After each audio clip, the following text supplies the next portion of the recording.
Alors, bonsoir à tous d'abord. Et comme d'habitude, on dédie ces études-là à tous les blessés qui, j'espère, vont pouvoir être soignés à la suite de cette guerre, non?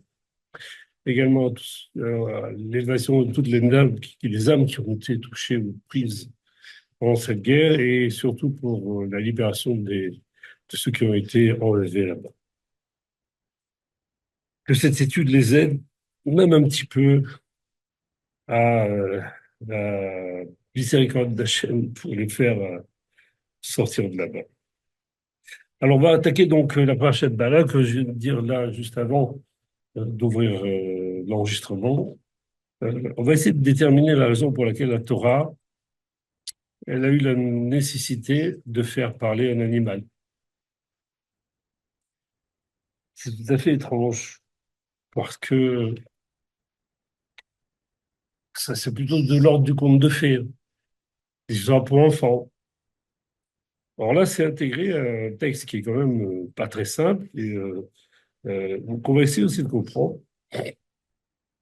Et on va voir, on va passer par donc toutes les phases qui vont amener cette ouverture de la bouche de la laisse pour la faire parler. C'est un bout fumé, quoi. Non, il y a une patron.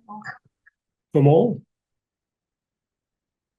Bonsoir, désolé, ouais, désolé. Bon, Bon, bonsoir, bonsoir. Comment tu vas, Michael? bon, Hachem, très bien, merci. Oh, ça va.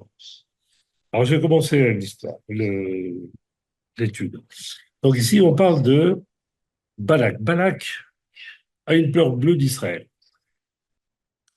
Pourquoi a-t-il peur?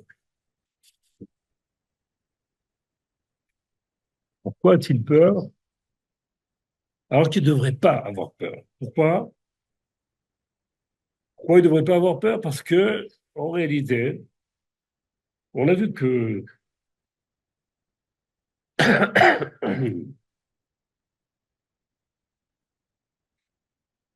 il devait avoir peur d'abord? Il aurait pu avoir peur parce que on voit dans Devarim que dès ce jour, nous dit Hachem, j'inspirerai la peur et la crainte d'Israël à tous les peuples qui se trouvent sous les cieux.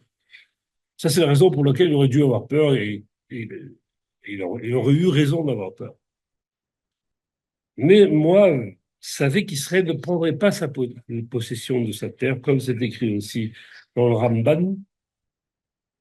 Pourquoi? Parce que qu'il avait entendu Hachem empêcher Israël de dire, en lui disant, n'opprime pas le peuple de Moab et ne lui déclare pas la guerre parce que je ne te la donnerai pas.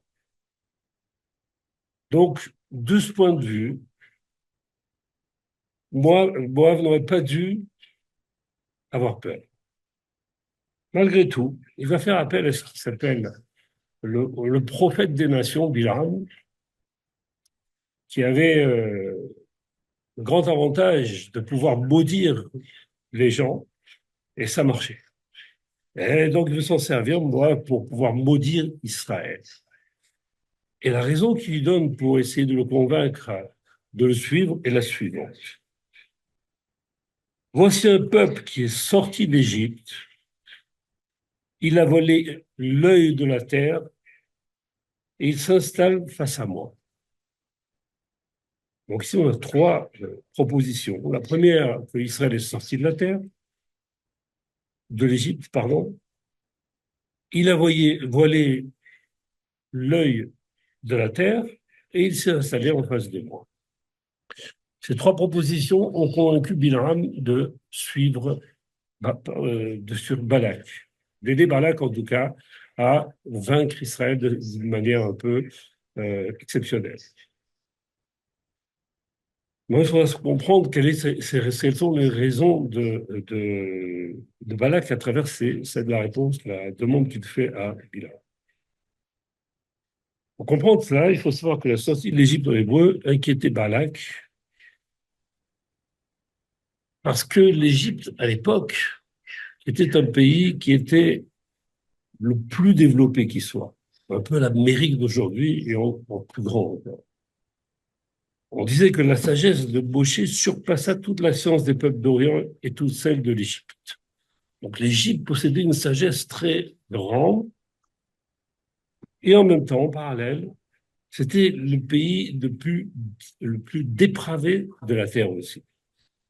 Comme c'est marqué, les pratiques des Égyptiens étaient les plus dépravées parmi les peuples. Et c'est au lieu même où vivaient les Hébreux que la dépravation était la plus grande. Ça, c'est écrit dans le Sifra, dans le Midrash. Donc non seulement l'Égypte donc était attirante par sa sagesse, on sait que les Hébreux aimaient la sagesse, mais également par sa dépravation. C'est-à-dire que la dépravation, la liberté qui était donnée aux hommes de faire ce qu'ils voulaient faire. Et au sein même du lieu où habitaient les Hébreux, il y avait la plus grande dépravation, comme dit le Midrash là. Donc, si on veut, il y a un petit problème. Balak se demande comment Israël a pu ressortir de là-bas. Sortir de là-bas, ça veut dire c'est accepter de ne plus être libre.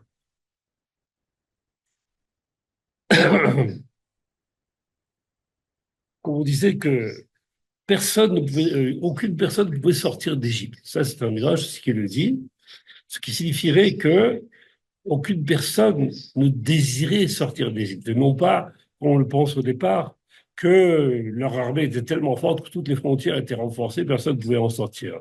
Non, on ne pouvait pas sortir d'Égypte parce qu'on ne voulait pas sortir d'Égypte. C'était un pays extrêmement attirant.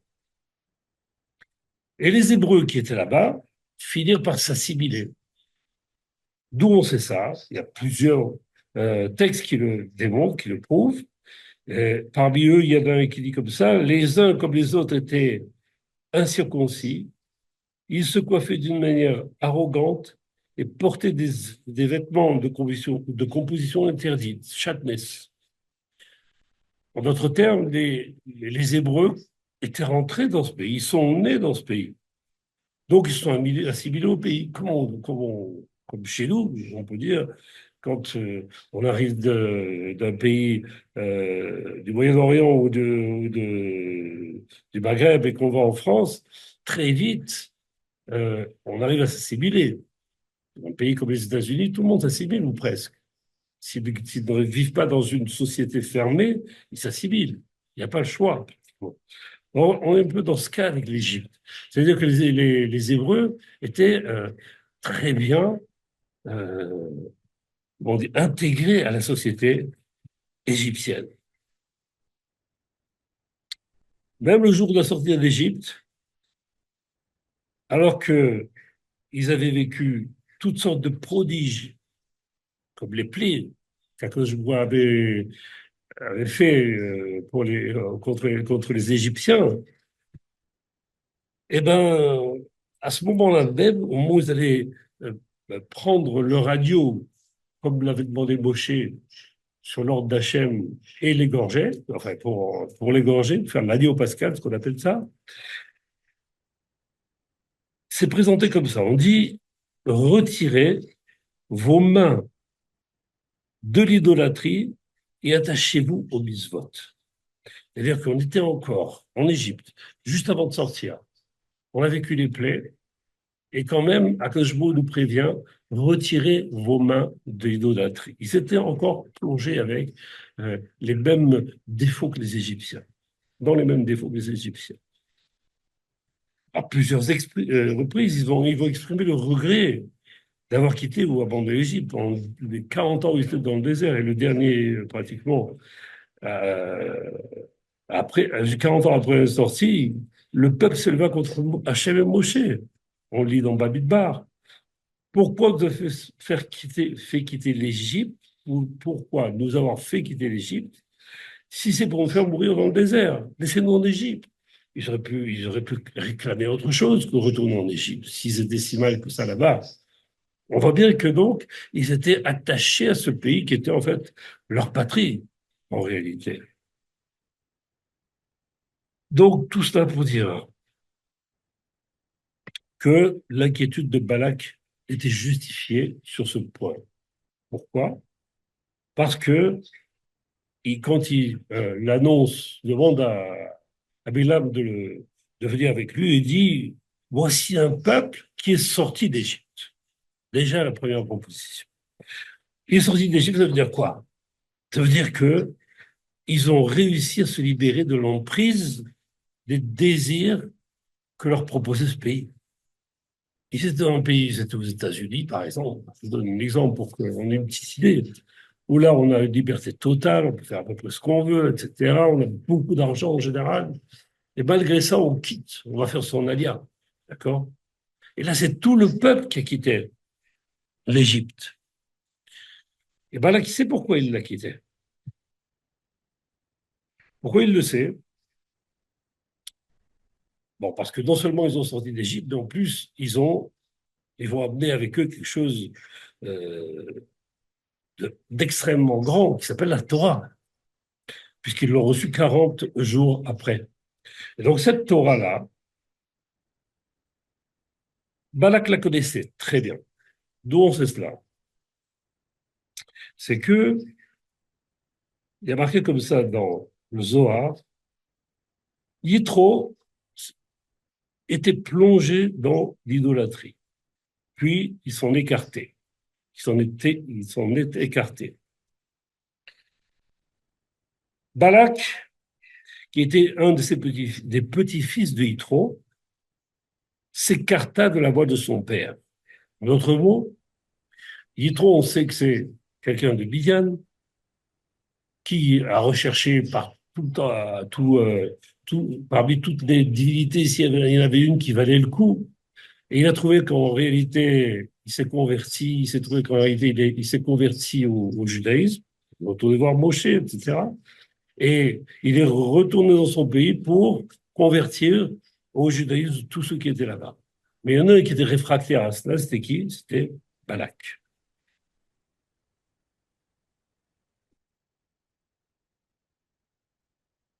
Alors Balak connaissait bien la Torah. S'il en est sorti, c'est qu'il n'en voulait pas. Donc, on va essayer de comprendre pourquoi il ne voulait pas de la Torah. Eh bien, il ne savait pas, il savait que les mitzvot, par exemple, elles avaient des contraintes, des interdits qui réduisaient considérablement la liberté des hommes. Ça, il le savait. Et en voyant Israël venir vers lui, se rapprocher de lui, ils se sont dit, vous me ramenez encore la Torah avec eux. Et il n'en voulait pas du tout. Et maintenant, on peut comprendre pourquoi il a annoncé à Bilham que Israël avait voilé l'œil de la terre. C'est une expression un peu bizarre. Comment dire qu'Israël a voilé l'œil de la terre? On va le découvrir parce qu'il y a cette expression est employée au moment des plaies, où on dit que les sauterelles, les nuages de sauterelles, couvrirent l'œil de la terre et celle-ci s'assombrit. Donc, Balak accusait Israël d'avoir voilé le soleil, comme c'est indiqué dans Oukelos, et ainsi d'obscurcir la présence de l'apparence de la terre, comme le dit Rachi, au sujet des sauterelles. Donc, comme Israël venait ici comme un nuage de sauterelles, mais cette fois-ci, ce n'était pas des sauterelles qui allaient couvrir le soleil, mais elles allaient couvrir un soleil spirituel. Ils amenaient avec eux quelque chose qui allait assombrir leur vie. En les privant des lumières, des jouissances terrestres. Et voilà que ce peuple-là euh, allait venir s'installer en face de lui. Donc on peut le comprendre Balak en réalité. C'est un Chiloni, il habite dans un quartier qui est entièrement Chiloni, ils font ce qu'ils veulent là-bas, ils ont leur sortie, ils vont faire ce qu'ils veulent Shabbat, discothèque, etc. Et voilà que les Haridim arrivent, ils vont s'installer à côté, et dès lors, ils vont comprendre qu'il va y avoir des restrictions dans leur liberté. Et en réalité, c'est la situation qui se passe aujourd'hui entre la gauche, qui tente absolument de faire rentrer dans le rang les Haredim, les Juifs, etc., pardon, les religieux, les faire rentrer dans le rang dans le sens où les rapprocher d'une vie plus matérielle, faire l'armée, travailler, etc. C'est des arguments que je donne un petit peu, mais c'est pas les liens, hein. Ce sont des arguments qui sont connus des rabbins. C'est pour ça qu'ils, de leur côté, ils ne veulent pas que, que, que leurs ouailles aillent faire l'armée, qu'ils aillent travailler, etc. Parce qu'il y a cette souche à garder du judaïsme qu'il ne faut pas toucher. Ça, c'est leur chita, comme on dit, leur opinion. Donc là, je donne juste un parallèle pour qu'on comprenne bien ce que Balak a dans la tête. Ça ressemble à Barak, d'ailleurs, le juge qui a institué la Cour suprême. Et on sait que la Cour suprême, elle agit de manière à empêcher des lois qui viendraient de la partie religieuse de la Knesset pour, par exemple, interdire le Shabbat, le tramway, etc. Je donne plusieurs exemples.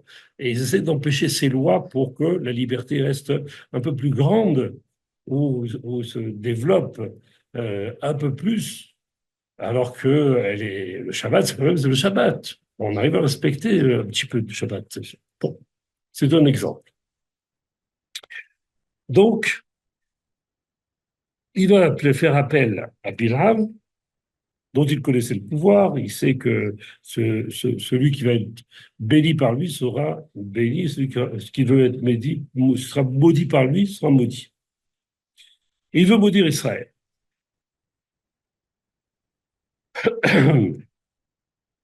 Mais voilà que dans son projet, Bilam va avoir des problèmes.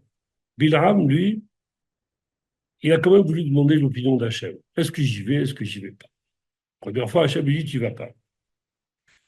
Après, série deuxième série d'envoyés de Balak, il va redemander une deuxième fois à Hachem, alors qu'il avait dit non déjà. Hachem lui dit, écoute, vas-y, mais je te préviens, tu ne pourras dire que ce que je mettrai dans ta bouche. Donc, même maudire, si tu devais maudire, tu diras parce que je dirais moi. Sinon, tu ne feras que bénir en réalité. Donc, quand il a entendu ça, il dit, bon, je vais y aller. Il va y aller, et qu'est-ce qu'il fait? Il va prendre son Hadès pour y aller. Ce qui n'a pas l'air très naturel pour quelqu'un d'extrêmement riche à l'époque, mais il prenait son Hadès pour y aller. Et on va voir que cet Hadès-là va lui poser des problèmes. Elle va lui poser des problèmes dans le sens où elle, elle ne va pas suivre le chemin qu'il veut suivre. Pour quelle raison? Parce qu'Hachem va présenter à ses yeux un ange qui va la faire dévier chaque fois. Une première fois, une deuxième fois, une troisième fois, elle l'amène dans un endroit où tellement étroit qu'il il va s'arracher la peau des pieds en passant dans une vigne.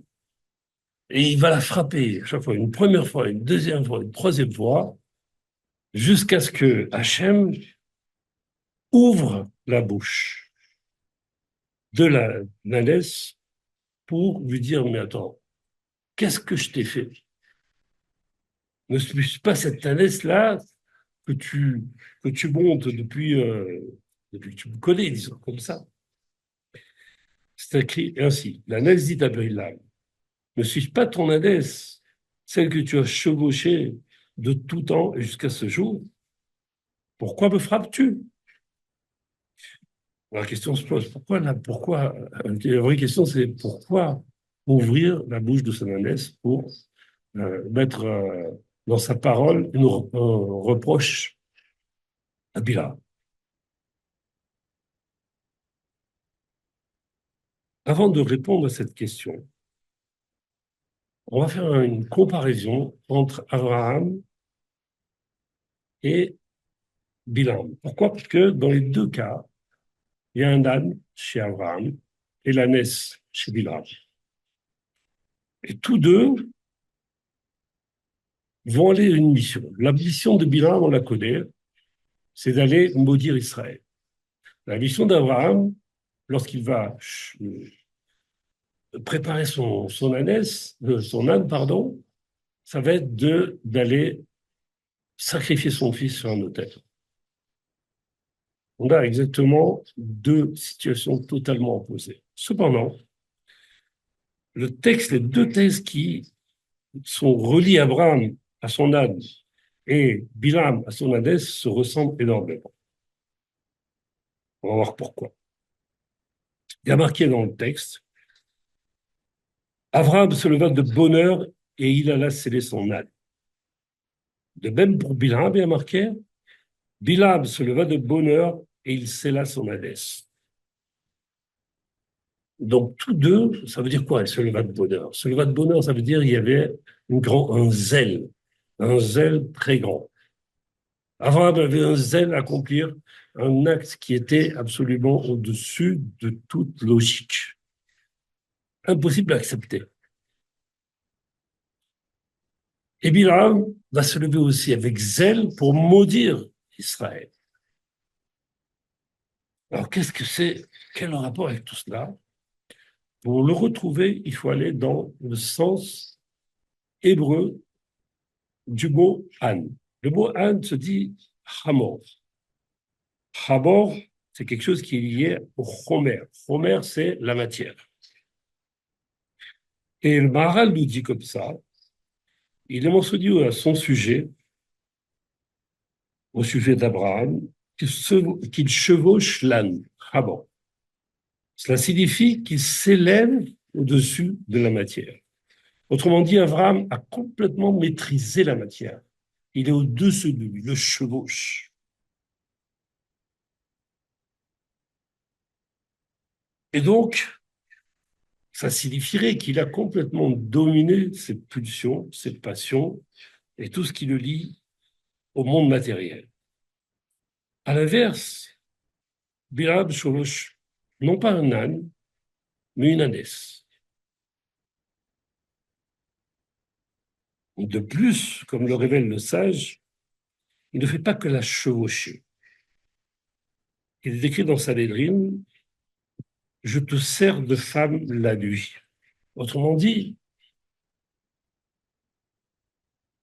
Bilam faisait un acte abject avec son ânesse. Que veut dire tout cela?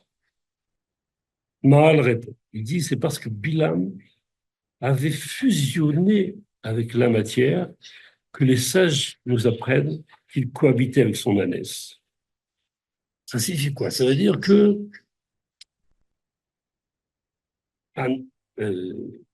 Bilam était entièrement pris dans la matérialité. Alors que Abraham chevauchait la matérialité, était au-dessus d'elle, il la dominait complètement. Donc on a une différence énorme entre Abraham, l'opposé complet d'Abraham et de Bilam. Dès lors, on comprend pourquoi Bilam s'est très vite associé à Balak. Balak craignait qu'on qu'on qu'on couvre le soleil, c'est-à-dire qu'on lui enlève la lumière matérielle, on couvre l'œil de la terre. Et Bilam, qui était tellement associé à la matière, craignait exactement la même chose. Donc ils s'associent, et tous deux créaient d'être plongés dans un monde d'obscurité. Et tous deux rejetaient la Torah, évidemment, car la Torah, de toute évidence, elle prive l'homme de beaucoup de plaisirs matériels, ou elle les limite. Pour une bonne raison, c'est pour que l'homme puisse s'attacher à son créateur et puisse s'approcher de lui. Sinon, il va s'approcher de la matière. Et pour cela, donc, le bilan, en réalité, de quelqu'un qui va être plongé dans la matière est quasiment nul. Pourquoi? Parce que dans ça, je vous apprends, aucun homme ne quitte ce monde sans qu'il lui reste encore la moitié de ses désirs à combler. Et le pire, c'est que tous ces plaisirs qu'il va prendre dans le monde matériel vont être la source de frustration et de toutes sortes de désagréments, de maladies, etc. Donc, si la Torah nous a empêchés ou nous prive ou nous limite dans euh, ce que sont les plaisirs matériels, c'est pour nous éviter tous ces problèmes, ou tout au moins limiter les risques qu'on peut avoir à tomber malade, à être frustré, déprimé, etc. Si on le fait sincèrement. Donc,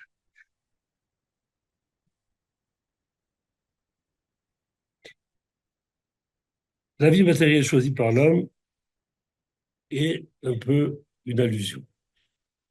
C'est de comprendre les choses. On va présenter la chose de cette manière. C'est-à-dire que l'homme qui entre,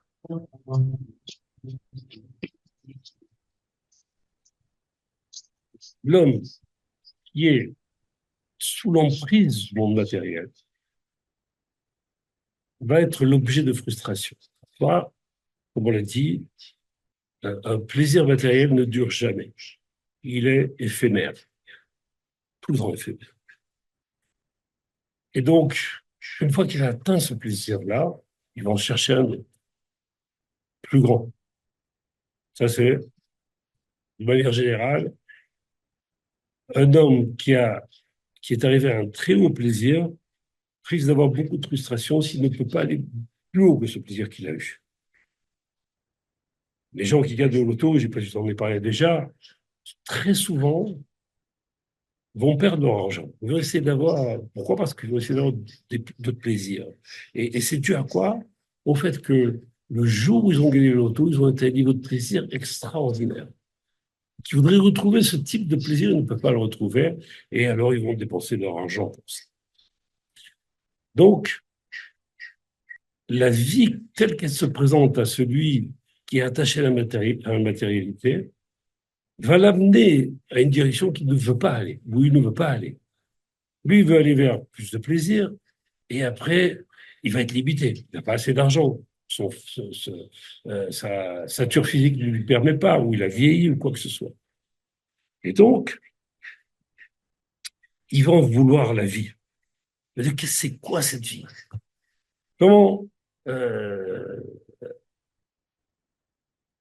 on a souvent ces réactions-là. C'est quoi cette vie? Pourquoi je suis là? Qu'est-ce que j'ai fait? Etc. On ne pourrait pas avoir une vie meilleure, etc. On va se plaindre de quoi? De la vie qu'on a. Or, ça ressemble beaucoup à l'attitude de Bilham sur son ânesse quand elle ne l'amène pas où elle le veut. Il va la frapper une fois, deux fois, trois fois. Que va lui dire l'ânesse? Ne suis-je pas ton ânesse que tu as chevauché toute la vie? Ça veut dire quoi? Si on traduisait euh, dans un langage que on peut comprendre au sujet de la vie, c'est la vie elle-même qui lui parle.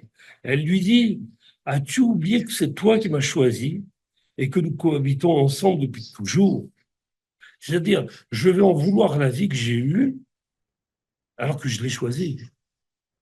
Je l'ai choisie et j'ai tout le temps été avec elle. Et voilà que je lui en veux. Les gens arrivent à la fin de leur vie, disent, qu'est-ce que j'ai fait dans ma vie? À quoi elle a servi? À 120 ans, je vais être au fond du trou et il ne s'est rien passé en réalité.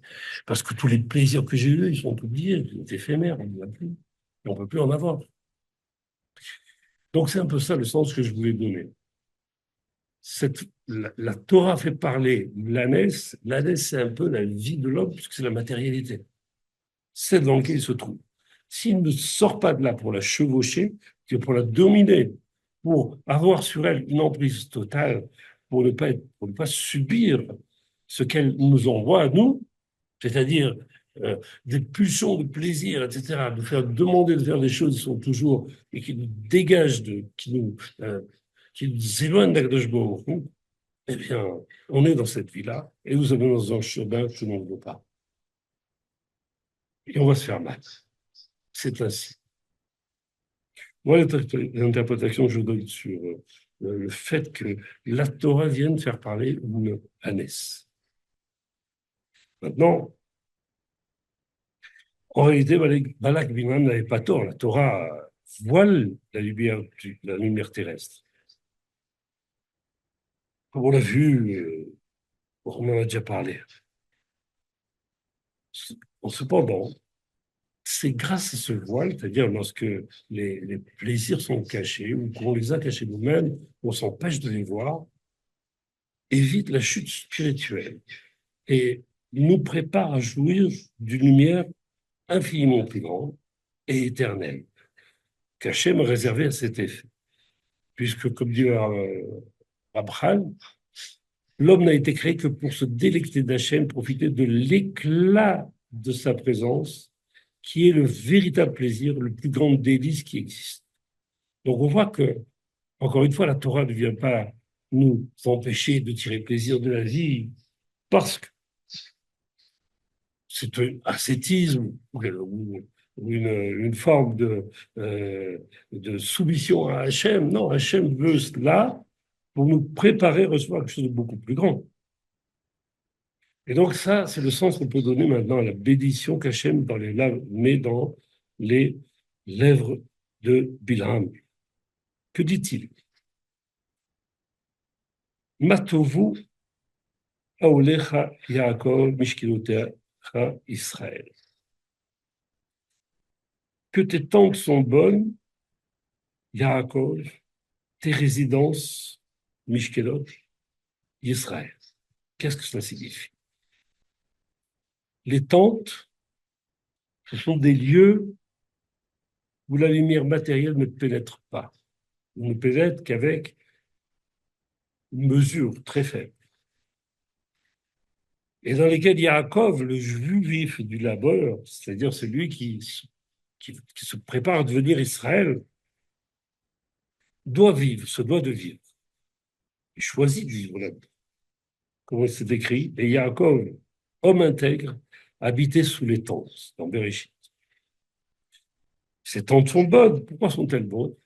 Alors qu'il ne voit pas de soleil. Précisément, elles protègent l'homme des lumières nocives de ce monde. Yaakov vécut dans ces tentes, à l'abri de ces lumières. Et grâce à cela, il deviendra Israël. Qui est Israël? Israël, c'est le juif de la grandeur. Israël, en réalité, ce sont deux mots qui peuvent être décomposés en Yachar Kel, Yachar El, droit aux yeux d'Hachem, droit vis-à-vis d'Hachem, disons plutôt. C'est le juif de la grandeur, celui qui pénétrera où? Dans les Mishkelot. C'est quoi les Mishkelot? Mishkelot, c'est, Mishkan, ça a été l'endroit où Dieu voulait résider, donc amener sa lumière à lui. Donc celui qui vit dans les tentes et se prive des lumières d'Israël, des lumières de la terre, pardon, va pouvoir entrer dans les Mishkelot, le lieu où réside Hachem, où le juste jouit de la lumière spirituelle, celle de la présence d'Hachem. Et là, on comprend maintenant pratiquement le but que l'homme a sur cette terre. Il est mis dans un monde où tout est matériel et les pulsions le plus à faire toutes choses de choses, à jouir de cette lumière qu'on appelle plaisir en général. Lumière, c'est un plaisir.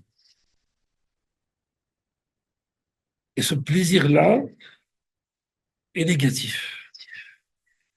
Il devra agir sur lui-même pour s'en priver. Et grâce à la Torah, il y a déjà une partie du travail qui est faite, puisque les mitzvot nous en privent. Lui devra rajouter là-dessus afin de se débarrasser de cet attrait de la matérialité, afin de devenir Israël et donc de de recevoir cette lumière supérieure, cette lumière éternelle qu'Akadosh a mis devant, qui nous a donc préparé pour le monde futur. Voilà, j'espère que j'ai été clair. J'espère aussi que nous arriverons tous à cette marche, au bout de cette marche, et qu'on profitera de cette liberté matérielle tous ensemble, si tu veux. Voilà, j'espère que j'ai été clair surtout, que vous avez pu comprendre ce que j'ai dit. Ben, évidemment, si vous avez des questions, il n'y a pas de problème, je suis à votre écoute.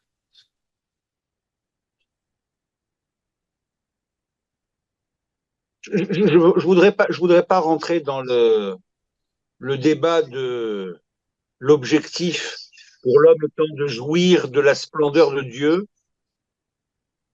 C'est un objectif pour moi qui est difficile à atteindre et sûrement pour tout le monde. Donc je dépasse ça. Mais par contre, tu as parlé de plaisir. Pourquoi on court derrière le plaisir, Dan? Est-ce que justement c'est pas parce que ce plaisir est très bref? Quand je compare à l'épreuve, quand tu as une épreuve, tu t'es disputé avec ta femme, tu as une contrariété à ton boulot, tu as une épreuve de santé, chas shalom. Cette épreuve, elle te prend matin, midi, soir, la nuit, elle te lâche pas jusqu'au moment où on trouve une solution. Mais tant que tu n'as pas trouvé la solution, tant que tu t'es pas réconcilié avec ta femme, tant que tu n'as pas résolu le problème avec ton patron, pendant des nuits, des semaines, vers des mois même, on va subir cette épreuve.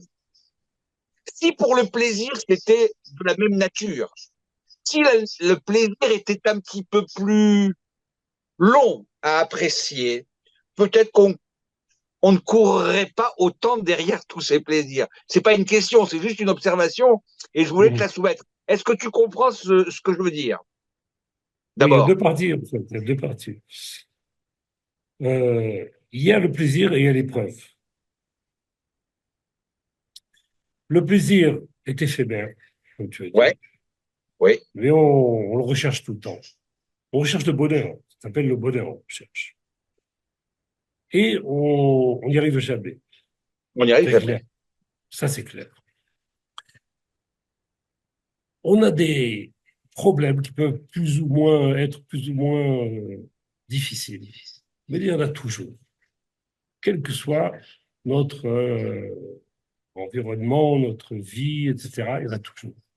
Des petites comme des grandes épreuves, ça peut être très jamais aussi. En fait, les deux choses sont contradictoires. C'est-à-dire, je vais courir après le plaisir, donc ça m'attire vers la matière, et je vais avoir des problèmes, ça va me dégoûter de la matérialité. Ouais, ouais, ouais, ouais, ouais, ouais. Donc, on a deux opposés comme ça.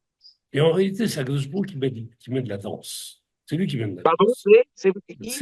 C'est lui, c'est Akadosh Baruch Hu qui met de la Ah, danse. mais dedans, d'accord, ok, ouais. C'est à lui qui va me mettre dans des situations de plaisir, et c'est lui qui va me mettre dans des situations où on va avoir des épreuves. Et c'est évidemment les épreuves qui peuvent me faire avancer, pas les épreuves de plaisir. Les épreuves de plaisir, c'est notre nature, tout simplement. Notre nature qui recherche ça. Mais on sait que cette nature, elle va nous emprisonner, comme l'était Bilram. Il avait pénétré totalement là-dedans. Et nous, on est attirés par ça à cause du plaisir qu'on en tire. Mais s'il n'y avait pas Mhm, ce pendant négatif, que ces plaisirs même nous amènent à des malheurs ou des contrariétés ou ceci ou cela, parce que c'est bien, ça vient bien de là. Un homme qui est amoureux d'une femme, par exemple, il en tire un grand plaisir, et puis un jour, il lui fait une remarque, et il devient complètement harassé. L'inverse, ça marche aussi, hein, entre les conjoints. Je veux dire, cette recherche-là de plaisir, je peux pas aller des choses beaucoup plus matérielles, comme par exemple quelqu'un qui prend une drogue. Il va avoir un immense plaisir, mais il se cause un immense problème de l'autre côté. Celui qui mange beaucoup de sucre ou beaucoup de gras, etc., ils vont en tirer un immense plaisir. Et de l'autre côté, ils vont avoir des problèmes de cœur, de ceci, de cela, de cela, et ces petits malheurs dont tu parles. Oui. Donc, dans le plaisir lui-même, il y a les épreuves. Ils sont déjà intégrés. Donc, Akadosh Baruch Hu, il a mis à la fois cet accès au plaisir, et à la fois il habite dans ce plaisir, ce qui va me détacher de lui. Il va me faire prier quand je suis malade, ou quand quelqu'un de proche est malade. Il va me faire prier alors que j'aurais eu aucune tendance à prier pour quoi que ce soit. Il va me faire prier si mon boss me jette, qui met quelqu'un d'autre à ma place et qui me met au chômage. Il va me faire prier, il va me faire pleurer. Ouais, moi je désirais ce poste. C'est un désir profond d'avoir une augmentation, d'avoir un poste où on me considère, etc. Et tout d'un coup, on me l'enlève.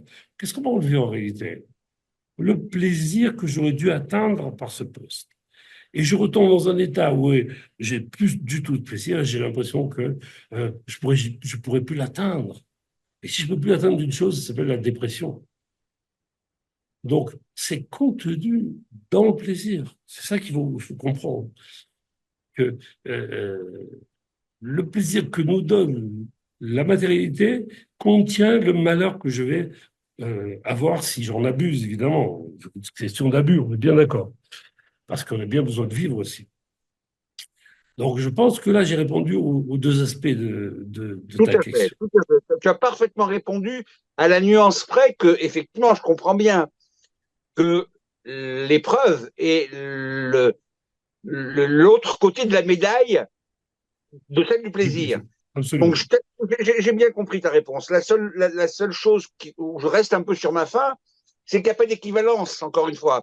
C'est sûr que l'un est contenu dans l'autre. Mais malgré tout, pourquoi le plaisir est si bref et l'épreuve est si longue? C'est ça que c'est ça qui m'interroge. C'est sûr que si tu abuses de sucre, si tu abuses de tas de choses, tu as le revers de la médaille. Oui. Mais si le plaisir était un petit peu moins bref, peut-être qu'on courrait moins après. C'est ça, c'était juste cette observation que je me faisais, c'est tout, hein, Oui, sans oui. vouloir intellectualiser de trop Oui, l'histoire. Mais maintenant, pourquoi est-ce que le plaisir peut aller si loin? Euh, Parce qu'on ne doit pas être comment dire, ça fait partie de la création. C'est-à-dire, oui, ben oui, ben Pourquoi, oui. non, ça veut dire pourquoi quoi? avoir... Ça veut dire que si Dieu, il nous a fait euh, tel que plus on peut avoir de plaisir, plus on y ira, ouais, c'est parce que le plaisir qu'on va recevoir à la fin, il doit avoir un récipient pour le contenir. Et une pierre ne peut pas recevoir la lumière d'Hachem. Un chien ne peut pas recevoir la lumière d'Hachem. Parce qu'ils ont un plaisir très limité. On voit bien qu'il ne faut pas grand-chose, les chiens, ou les singes, ou les animaux, peu importe. Ils vont pas très loin dans le plaisir. Ils sont très vite limités. Pourquoi? Parce qu'ils ne vont pas recevoir la lumière d'Hachem. C'est une comparaison que je fais. Alors que l'homme étant destiné à recevoir cette lumière, on ne peut pas avoir en lui un, un désir limité. C'est ça que je veux dire. Mmh, d'accord, Donc c'est lié, tout à fait lié. je On a comprends, un je désir comprends. illimité parce que le plaisir qu'on reçoit est aussi limité. Et il faut bien comprendre une chose, Vraiment. que le plaisir est proportionnel au désir, strictement proportionnel. Oui, C'est-à-dire ça c'est des choses qui rejoignent que- complètement le bal à Soulam, évidemment, Absolument, évidemment, c'est pour ça, évidemment, c'est évidemment. bas sur le plaisir, tout à fait. Donc, Ok, ok, il ok, n'y a pas ok, de ok. limite, il n'y a pas Merci de de ta limite. Donc, réponse. ouais, ouais. Voilà, tu voulais dire là, quelque chose. Oui, je disais, pourquoi avoir créé le plaisir si c'est pour avoir l'épreuve tout de suite après? Ah, ça c'est une Absolument. bonne question. Oui, bien sûr, bien sûr. Bien sûr. C'est chaque fois Si, la question que je me pose. parce que si le plaisir n'existait pas, ouais, Ouais, tu ne pourrais pas accomplir la volonté d'Hachem. Parce que la volonté d'Hachem, quand il a créé le monde, c'était l'hérétif délivrable de donner du plaisir à ses créatures. Et si tu n'es pas capable d'avoir du plaisir, tu ne peux pas en profiter. Oui, Donc, évidemment. comme ce que je viens de dire ici maintenant avec Roland, ce que Dieu veut nous donner, c'est du plaisir. Donc, nous sommes nécessairement créés avec cette volonté Pour en avoir. d'avoir cette satisfaction. Exactement. Sinon, on vivrait comment? Comme des animaux? Pourquoi pas? Eh oui, Mais on ne recevrait pas ce que Dieu veut nous donner. ouais. Très intéressant. Merci beaucoup, Dan. Je t'en prie, passez Merci. une bonne fin de soirée Et à la et semaine prochaine, à la peut-être. semaine prochaine, si Dieu veut. À la Peut-être. semaine prochaine, en bonne santé, Bezrat En Allez, bonne Hashem. santé. amen, amen. À bientôt. Merci beaucoup, mon frère. À très Au revoir. bientôt. Au revoir. Voilà. Au revoir, Avant de couper. À Shabbat, que des bonnes choses. il y a du Bye. monde pour te Ah oui, il y a regarder. du monde, il y a du monde. Shavuot. Ça va, Boucher? Baruch Hashem, ça va, grâce à Dieu. Moi, j'aurais Grâce à dit Dieu. que l'épreuve, quand on finit l'épreuve, c'est là qu'on a aussi du plaisir. Alors, c'est le plaisir, bien sûr. Absolument, Ah, c'est sûr. absolument. C'est pour ça qu'on fait des sous-dotes.